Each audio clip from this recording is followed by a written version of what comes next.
मनोजवम मारुतुल्यवेगम जितेन्द्रियम बुद्धिमताम वरिष्ठम वातात्मजम वानरयुत मुख्यम श्री राम दूतम शरणम प्रपद्ये।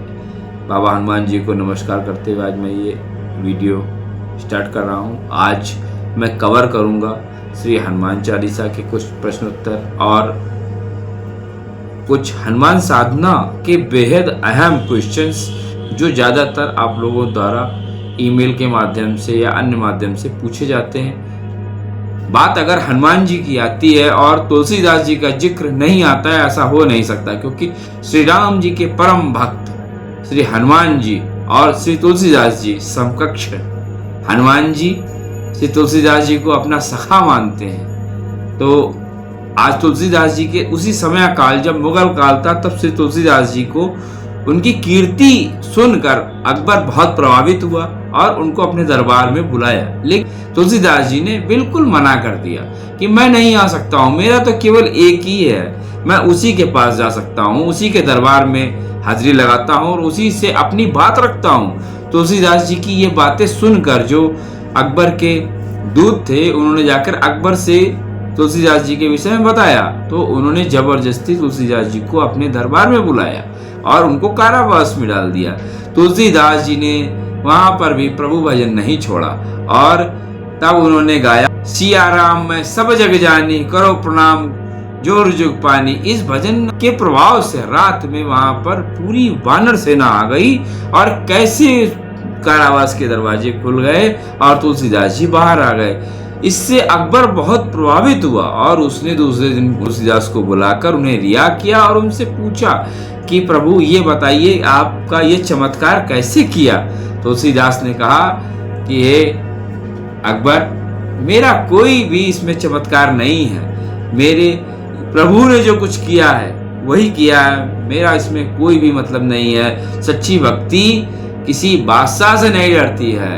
तो आज मैं बात कर रहा हूँ श्री हनुमान जी की। श्री हनुमान जी जो अतुलित बलराम है, हेम शैलावतीम धनुज ज्ञानी नामाग्रगण्यम सकल गुण ज्ञानम वाणिज्यम श्री राम दूतम शरणम प्रपद्ये। जो श्री राम जी के दूत हैं, मैं उनकी साधना से संबंधित कुछ बात करूंगा। आप सुनिए प्रश्नोत्तर, ये बहुत अति आवश्यक प्रश्नोत्तर है। उनकी साधना से संबंधित कुछ प्रश्नों का समायोजन मैंने किया जो मुझे ईमेल के द्वारा पूछी गई थी। तो उनमें से पहला प्रश्न आता है, मैंने हनुमान चालीसा का 108 बार पाठ किया पर कोई अनुभव नहीं हुआ, क्या करूं? देखिए, ये प्रश्न ज्यादातर सभी साधकों का होता है। आपके कर्म भोग सबसे पहले आते हैं। तो आप अगर एक बार 108 पाठ करते हैं श्री हनुमान चालीसा का, आपको अगर रिजल्ट नहीं मिलता है तो आप इस प्रक्रिया को निरंतर दोहराते रहें, बार बार ये अनुष्ठान करते रहें 108 वाला। तो आपको ज़्यादा से ज़्यादा 8 से 10 अनुष्ठान, देखिए ये मैटर आता है कि आप के कर्म क्या है पिछले जन्मों के जो पड़े हुए हैं, या कुछ ऐसा इलिजिबल चीज़ें हैं आपके घर में, आज की वास्तु खराब है या आपकी कुंडली में कोई योग है, वो सब कटेगा तभी ना पूरा काम होगा आपका संकल्प तभी पूरा होगा। तो आप कुछ ना करिए, बस जो अनुष्ठान किया है आपने 108 वाला, वही अनुष्ठान बार बार करते रहिए। दूसरा प्रश्न है, हनुमान चालीसा 108 बार मैं करता हूँ, मुझे कुछ शरीर में सनसनाहट होती है, मंत्र करते समय डर लगता है, इसका क्या कोई कारण है? देखिए, जब आप मंत्र जप या हनुमान चालीसा या कोई अनुष्ठान करते हैं तो आपकी एनर्जी, जो माइनस एनर्जी है, वो ट्रांसफॉर्म होती है, बदलती है। जो माइनस एनर्जी है वो प्लस में कन्वर्ट होती है, तो वो माइनस वाली जाती है और प्लस वाली आती है, तो आपको अनुभव तो होगा ही होगा। इसका मतलब आपकी साधना ठीक चल रही है, ठीक है। अब प्रश्न आगे लेता हूँ, सपने में देवी देवता का दिखाई देना। देखिए, आपके भाव हैं, आप मन से बहुत ज़्यादा जुड़ जाएंगे जिस देवी देवता से, तो आपको वो सपने में दर्शन देते ही हैं। सपने में दर्शन क्या देता है? सपने में बातचीत होती है, प्रश्न उत्तर ले सकते हैं आप। प्रश्नों, आप कोई जो मुख्य प्रश्न हो वो उनके आप उत्तर प्राप्त कर सकते हैं। अगर आपको ऐसा अनुभव हो रहा है तो इसको बढ़ाइए, इसको सहयोग दीजिए, आगे चल के आपके लिए बहुत बेनिफिट हो जाएगा इससे। और इसको करिए, कोई खराब चीज़ नहीं, बहुत बढ़िया चीज़ है। उससे ये प्रमाणित होता है आपकी साधना सही चल रही है। अब आता है